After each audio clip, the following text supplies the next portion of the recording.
Welcome back everyone to the channel. I hope you're all doing well. We got a massive video for today. We finally made it to the end of 2023. What a massive year it has been for movies. Kind of like a comeback year for movies in a little bit of ways. I've seen so many movies this year. I'm so excited to talk to you about my top 10 movies of the year. We're going to do 10 honorable mentions real quick, but let's get it started with the fancy word of action. First up on our honorable mentions is Anatomy of a Fall. Such a great courtroom drama. I was just so invested in the story and the script and the performances, and the dog performance is just excellent here. Priscilla tells a much needed story that I just wanted to keep learning more and more about. I love the style of this film. Sofia Coppola did a great job. The soundtrack is also outstanding. The Boy and the Heron is another great film from Hayao Miyazaki. I was just blown away by the visuals of this film, the story that he's unfolding, the sadness that he's unfolding, and the score is absolutely magnificent. I just love the character journey here. Talk to Me is the best horror movie of 2023. I was just blown away by this. I was gasping at certain scenes. The performance here is great. Raka Raka directed the hell out of this movie. Ben Affleck brings us another great movie with Air about Michael Jordan and this shoe deal, and it has a lot of funny moments. The script is really sharp, a quick runtime. It's just an easy watch. Godzilla Minus One surprises all. It's the best Godzilla movie of all time, has the best human characters, and the heat ray scene in the middle of the movie is just breathtaking. Saltburn won't be for everyone, pretty divisive, but I just love the cinematography, style, score, and Barry Keoghan is just such a great leading man. Mission Impossible Dead Reckoning Part 1 isn't as good as Fallout, but it has some amazing action sequences. Pom Klementieff is off the charts. Tom Cruise and Haley Atwell's chemistry is great. Has an amazing cliffhanger. Can't wait for the next one. Greta Gerwig's Barbie really did impress me a lot. The set design, costume design are all magnificent. Margot Robbie is always amazing, but kind of Ryan Gosling stole this one with I'm Just Ken. Before we start, those are my honorable mentions. Leave your honorable mentions down below. They're all great films. Some I wish could have been in the top 10, but that just proves how crazy this year has been for movies. The top 10 for me are all so amazing films. They're all 9 out of 10s and above. I haven't seen that since 2019 for me. Just such a great year. I mean, it's so hard to put them in rankings because I mean the top 4 are they're pretty clear where I would put them. But once you get to none to like the 5 to 10 range, 6 to 10, I'm like, I don't even know. It's so hard to place these movies. But I think I've gotten it down to like a perfect placing, how I would like to rewatch them, how I, revisit these movies, how much I love them and all that. So in 10th place comes Past Lives. This is probably one of the most emotional movies of the year coming from A24. Sadly, didn't make a lot of money because a lot of A24 movies this year didn't make a lot of money. I had it higher on this list when it first originally came out, but it did lose some value on a rewatch, and it is, I think it is kind of a hard watch for me just because, it's so amazing, but it is also so devastating and so sad to watch this movie just because of what happens. Just when you're talking about past lives, future lives, I think that's just so depressing in some sense. But it's a much needed conversation for this movie, much needed conversation for these characters. So I think that's why it worked a lot. A lot of people who I talked to who saw this movie just absolutely love it. It's at the top of so many people's lists that I've seen. It used to be, top 3 for me, but it got lowered because we've just been getting so many other great movies. But yeah, I still love it a lot. And this being Celine Song's directorial debut is just something to marvel at. Like she might even get an Oscar nomination for Best Director. It's so impressive how this can be a directorial debut. I mean, I will say it's kind of a simple film, but just the way she tells it, the way the story moves along, the way the direction is just handled, it works a lot. It's about childhood, love, friendship, but also how your past and future choices can affect your, past, present, and future life. I just love how it's tackling so many different themes in such a perfect way, paced very well. It's a very short movie, only like an hour and 40 minutes. If you haven't seen it, I really do recommend it. And the ending is just so hard hitting. It is so sad, the ending, and the score that's playing with the ending. The score during the whole movie is so sad. It got snubbed for a shortlist for a score for Oscar. I was angry about that because the score is really great here. Greta Lee, Teo Yu, and John Magara really all bring it all. It's a great trio in this cast. They're all very impressive, and their characters are just so interesting. I just love the journey that we go on through these characters, especially the third act when they're all together. And the script is very clean. The script helps you really get invested in these characters in the story. It's a devastating, emotional film, but it need to be that way for it to be as amazing as it was. Killers of the Flower Moon was a movie that I was very worried about, even though it was coming from Martin Scorsese, because we did know before this film he made The Irishman, which, I think it's a pretty good film, but it's just way too long. There's no reason for The Irishman to be 4 hours long because it did have some very bad pacing issues. So I was a little bit worried going into Killers of the Flower Moon because you're dealing with such a dense piece of work and it's about the Osage murders and all that. It's just such a devastating movie and story to really make such a long movie about 3.5 hours. And it's hard for people to sit through that. I know TikTok attention span has really killed our society, but man, this was very impressive. Such an impressive work from Martin Scorsese. I'm very proud of him and his work. I mean, at his age, sometimes people, they stop caring about making such impressive movies and great stories, but he keeps going. He keeps making them greater and greater. So I'm just really happy for him. I'm really happy that we still have him making these gigantic movies. Like this is one of his biggest movies to date. I think it was made for around 200 million from Apple. Very happy they gave him that big of a budget, and I just can't wait to go watch it again, even though it is a very hard watch. And as I said, I was worried that the pacing was going to be bad, but I thought the pacing was done pretty well. It could have cut like 15, 20 minutes maybe, but I don't know where I'd cut that. But still, I thought the pacing worked a lot for me. And it's not going to be a very rewatchable film for me. I only saw it twice in theaters just because how dense it was. But I will say, when you do watch it, it is a very satisfying watch by the end. And I still think about the ending with Scorsese and him just giving that monologue. And I'm very fascinated by his decision to make the ending like that. But I think it paid off very well. I think it's one of my favorite endings to date. I mean, it did catch me off guard on the first watch because I was like, what the hell is happening? Did we just end the film? Martin Scorsese coming on stage. It's a very weird ending to really start with on first watch. But when you see it a second time, when you're thinking about it even more, I think it's a very respectful ending from him. And I think it's a very, much deserved ending. I really did like it a lot. I feel like it's very good in taste from him.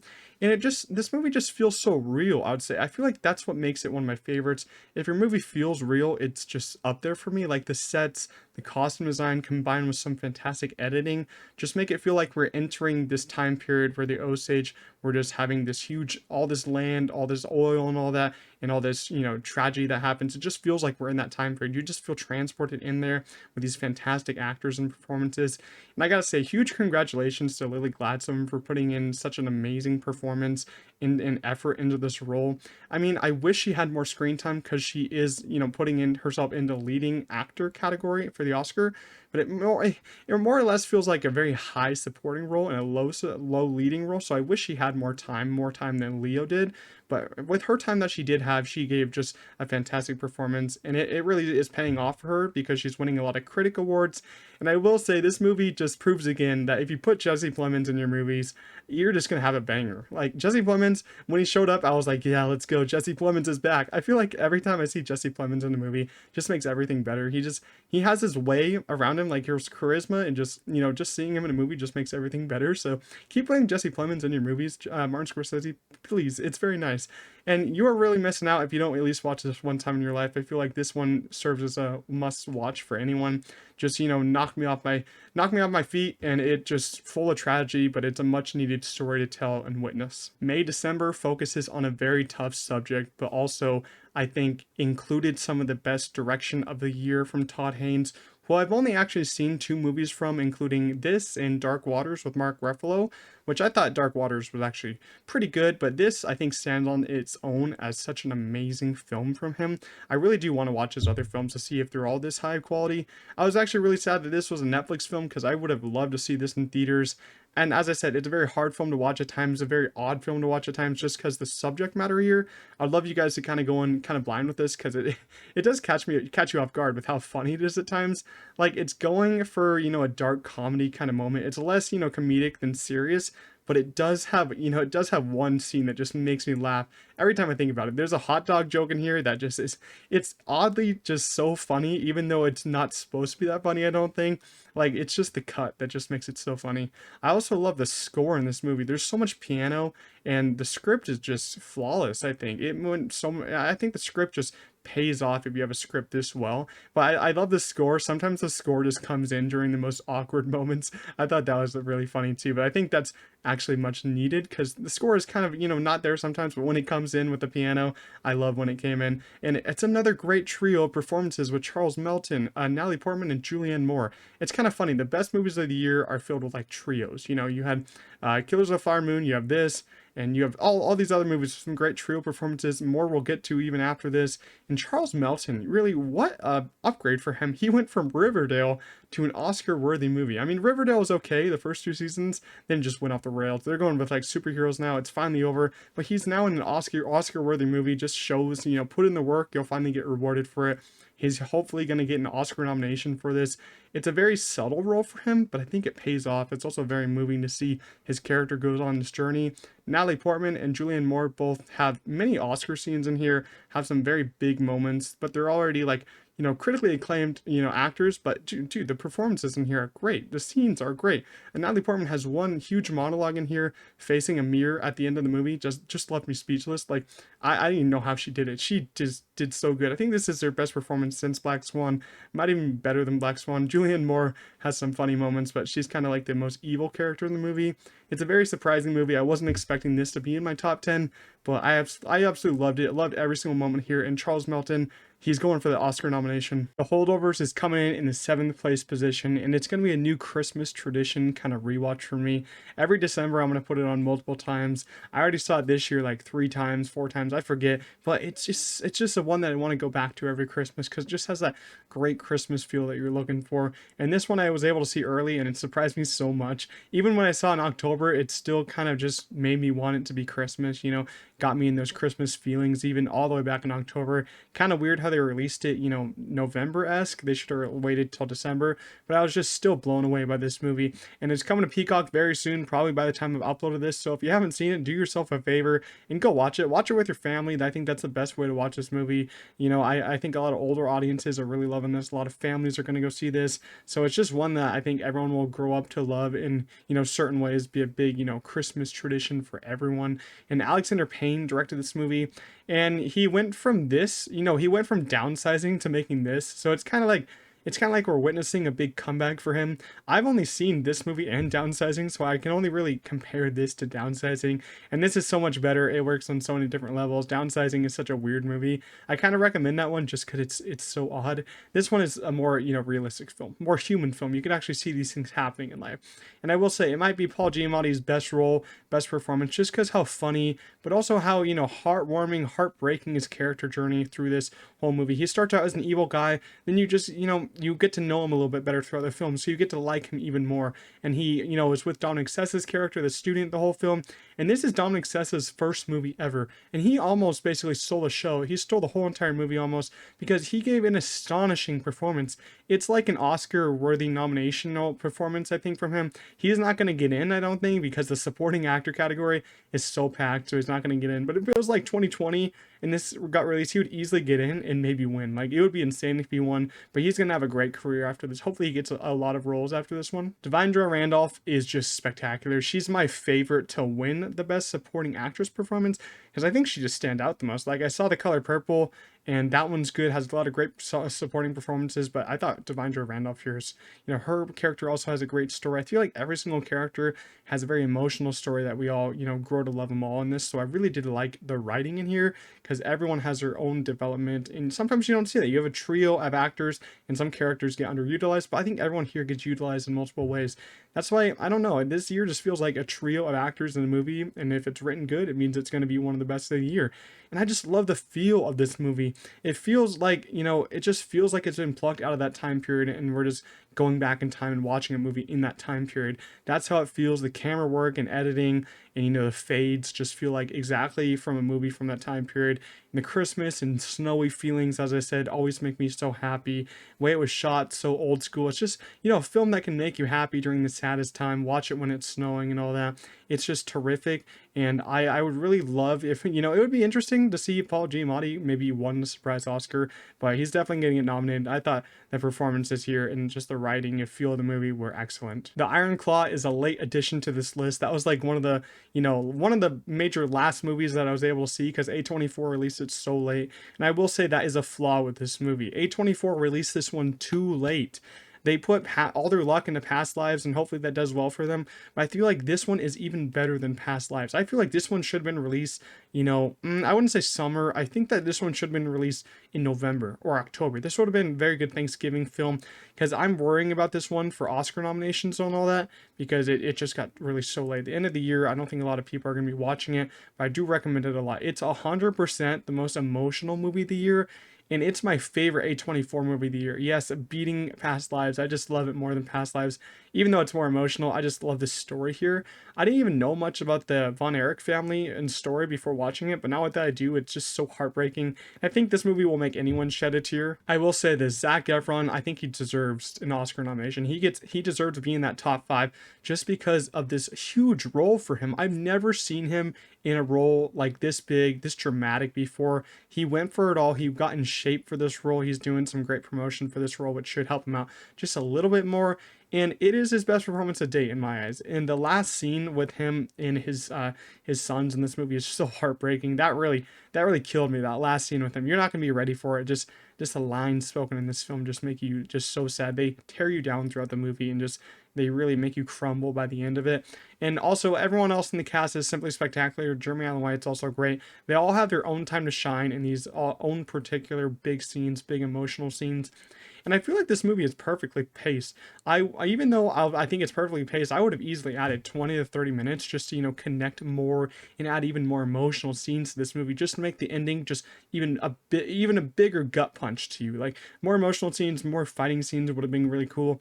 Easily could have been 2.5 hours, but I thought the pacing was very well.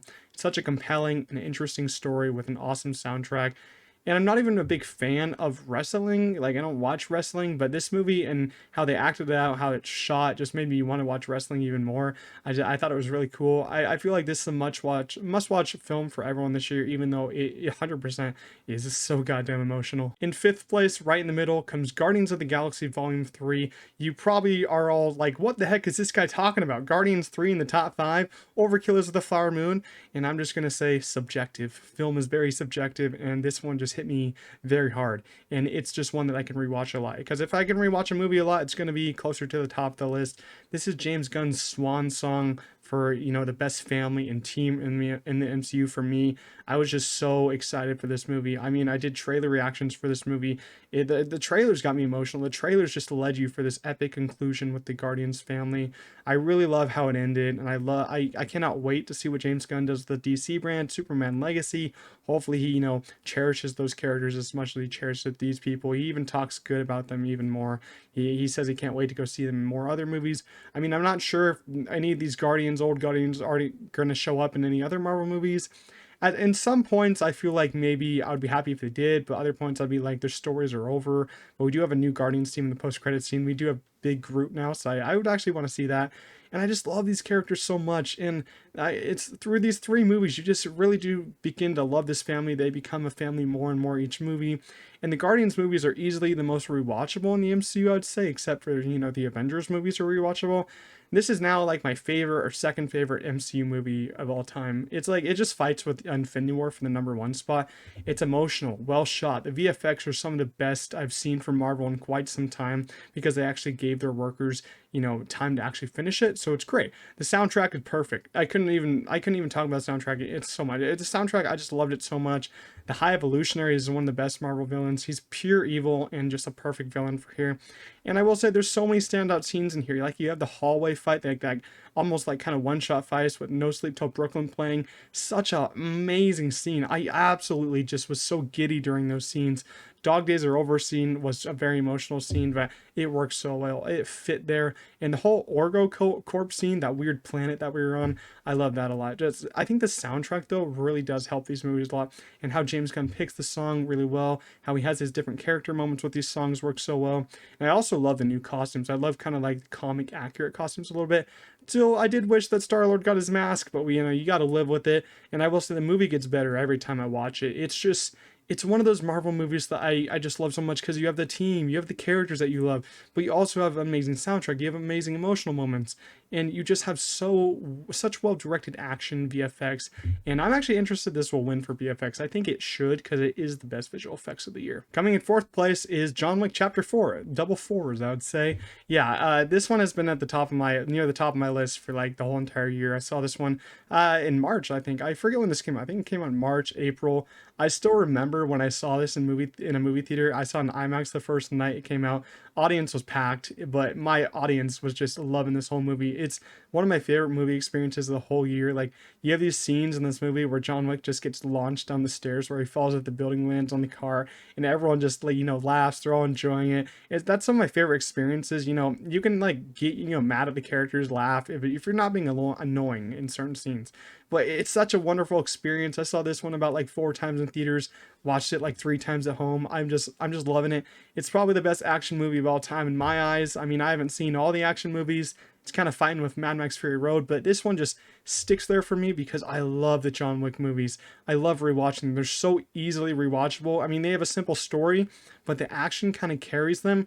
I know a lot of people can get tired of the constant action in this movie, and I can agree with you that I can say that it's fine that you get tired with it because it's a lot of action, a lot of like continuous action. But I just kept loving it. I just had a smile on my face throughout the whole time I was watching this, and it's kind of crazy to think about how this started as like a very low indie budget movie, action movie.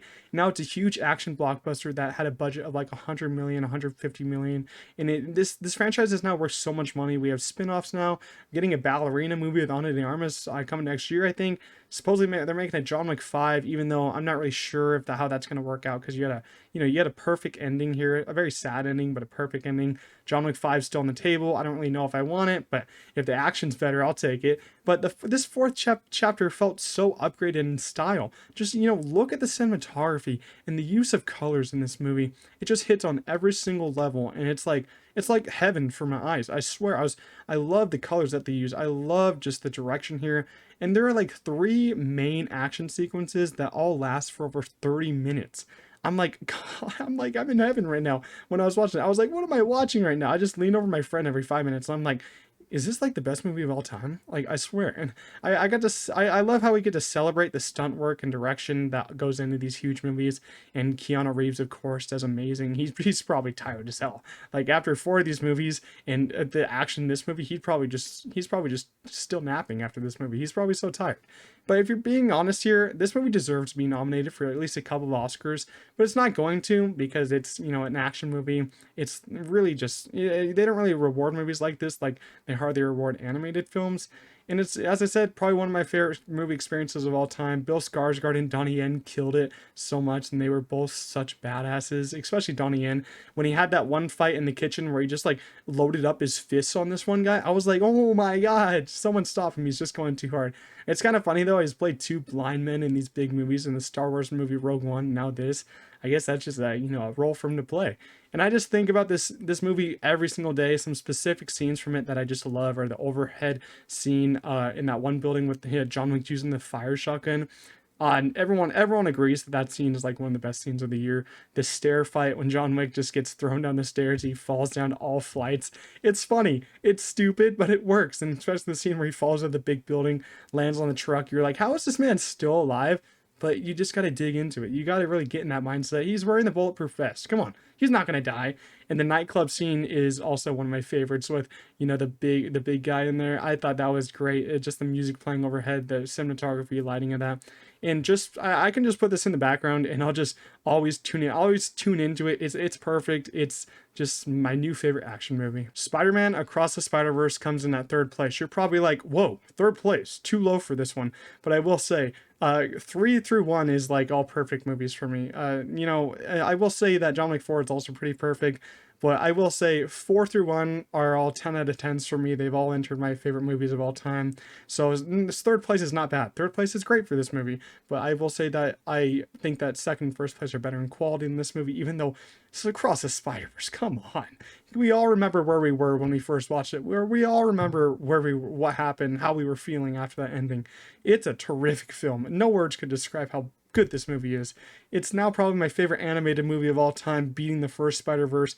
Both of Spider-Verses are my favorite animated movies. I don't know how they did it, but they did it. And this trilogy has the chance of becoming the best trilogy of all time, standing alongside Lord of the Rings trilogy. Like, Lord of the Rings trilogy, the extended edition, if you want to talk about that, is the best trilogy of all time. But I feel like the Spider-Verse trilogy could easily top that for me, because I have a special place for Spider-Man animated movies and just, these stories that they're trying to tell. And if Beyond the Spider-Verse is as amazing as these, we're really gonna have a fantastic trilogy on our hands. But who knows? When are we getting Across the Spider-Verse? I don't know. They just put it on the calendar and they're just like, oh no, it's delayed and we're not releasing it there. But I really want the animators to have good working conditions, so I'll wait. Hopefully by 2026 at the latest. Hopefully we get it soon. But basically, this is the best animated artwork and animation I've ever seen in a film. They basically flawless the technique that you saw in the first one. It's a visual feast for your eyes. Like, you're seeing so many different colors. It's so much to take in. Like, you have to watch it multiple times. This is the movie that I've watched the most times in the theater. I saw it 8 times in the theater, 2 more times at home, so I've seen it 10 times this year already. You're probably like, this is just too much, and I'm like, no, I need more. Inject it more into my veins. I can't be happy until I get more of this movie. I need 30 more minutes out of this movie. And it's also crazy how successful this movie has become. Because the first movie, I remember seeing that in theaters. It was a small theater, didn't make that much money. This movie doubled the first movie, and it's made so much money now. I'm very happy for it. And the story of Miles and Gwen, and the canon events was actually pretty interesting. I love the plot line of this. And I will say the Spot, the villain in this, how he starts out as a stupid villain, he becomes very menacing near the end. He has a chance to be one of the best Spider-Man villains in Beyond the Spider-Verse, depending, how evil they make him, how far he goes. I mean, it is kind of a kid's movie, but I would like to see him go pretty evil. Go beyond there. Hey, you see what he did there, Beyond the Spider-Verse? Okay. I was just so invested in the relationship between Miles and Gwen. Also, it's just upgrading throughout the first movie, and I really hope that relationship works in Beyond, and I really want them to get together by the end of the next movie because they both deserve it. I really will get upset if they do that stupid Spider-Man thing where they're like, oh, we got to sacrifice Gwen. Once again, we already did that. Just have them be together. Have that relationship actually work. We need that to happen. And, the amazing soundtrack by Metro Boomin and the score by Daniel Pemberton. Like, it's so easy to listen to, but it's also very experimental. I just love the soundtrack by Metro Boomin. I'm still listening to so many songs like Hummingbird, Self Love, Annihilate. Oh, so many good songs. And the ending and cliffhanger are crazy. It had me giddy in my seat when I first saw it because the realm of possibilities are endless.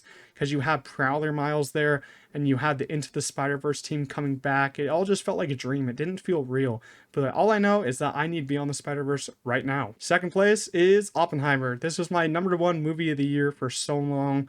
And I think that my number one and number two movie of the year I kind of tied, so it's kind of like cheating.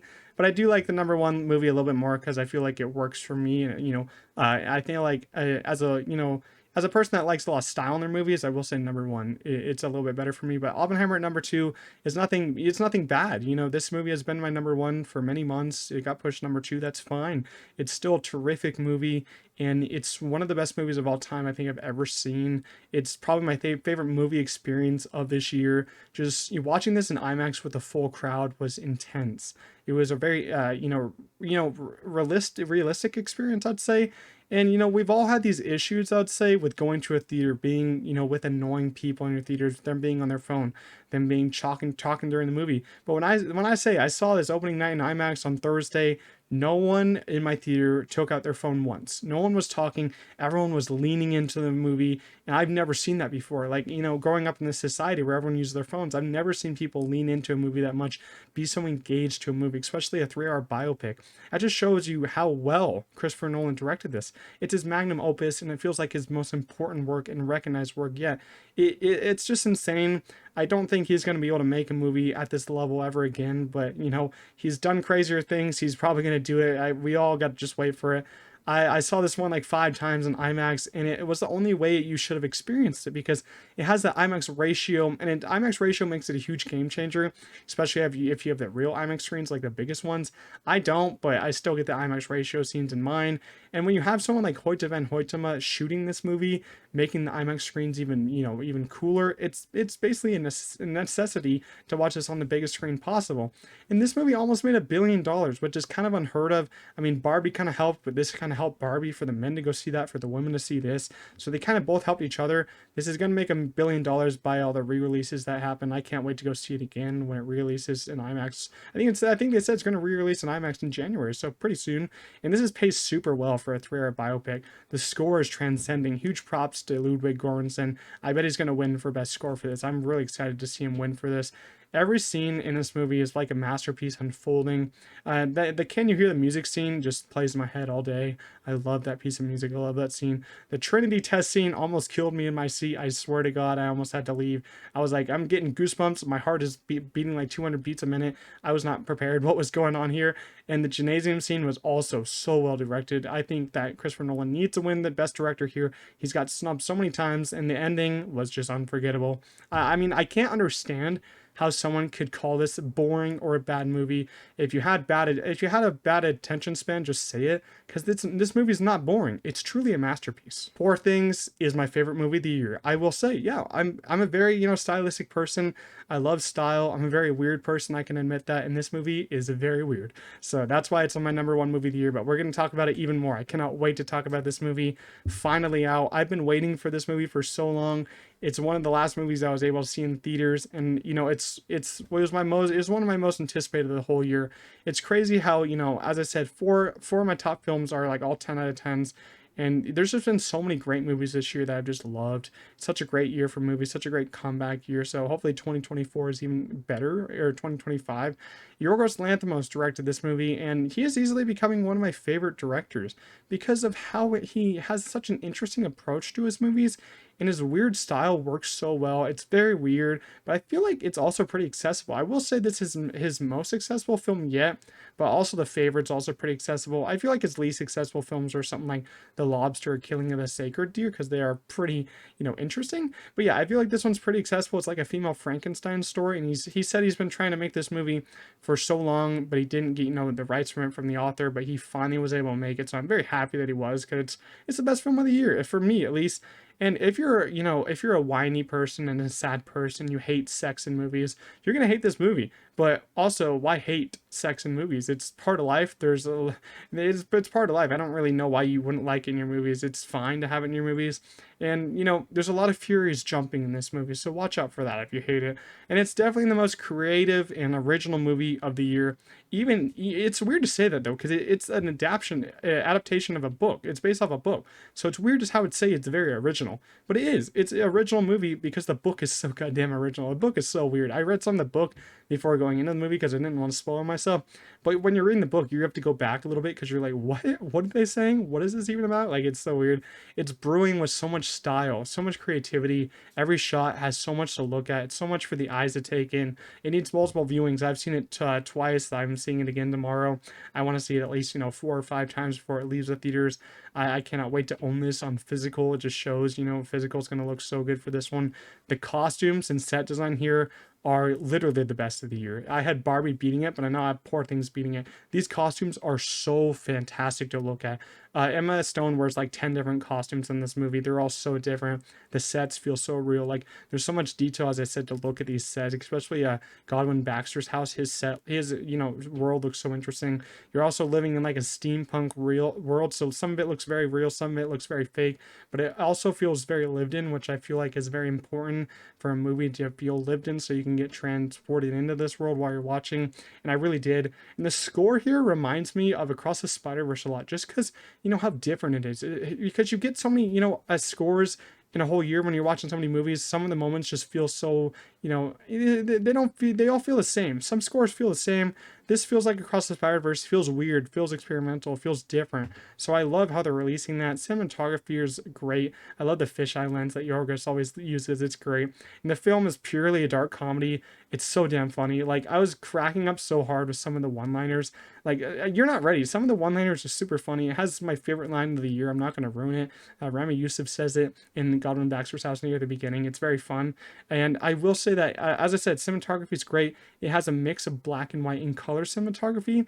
But I kind of find it funny how my number one and number two film of the year both have black and white cinematography and color, because Oppenheimer did too, and this does too. I guess that's just how you make a movie. And that just makes me even more excited for Dune, because I'm feeling like that's going to be perfect, because it also has black and white and color cinematography. It's just, keep that going in your movie. I love it.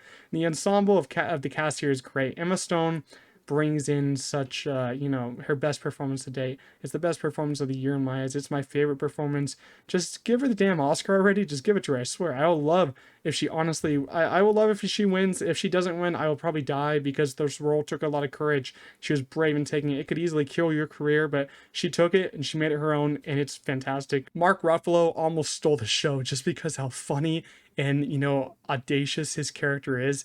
His character puts on this stupid accent, and Mark Ruffalo 100% goes for it, and it works so well, even though it is like the dumbest accent I've ever heard. And his character is kind of like an evil character taking advantage of Bella, but you will soon learn to love him because he's pretty evil, and he's just so funny. He has so many. His facial movements are funny in here. His lines are super funny. The way he delivers stuff is funny. The way he moves around is hilarious. And there's one specific scene in this movie that is one of my favorite scenes of the year. It's a dance scene with Emma Stone and Mark Ruffalo.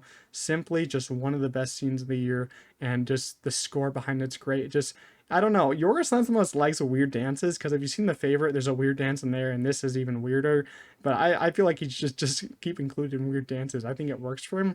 Willem Dafoe and Rami Youssef also have great supporting performances in here, and they're all both great. I think they play the most human characters in the film, which I really like because you have these weird characters like Emma Stone. You have an evil character like Mark Ruffalo. So you have to have some human characters in here and human, with heart. And I feel like Willem Dafoe's character had a lot of heart, even though he is a, interesting surgeon, I would say. It's the movie of the decade for me so far. I can't wait to own this on physical media.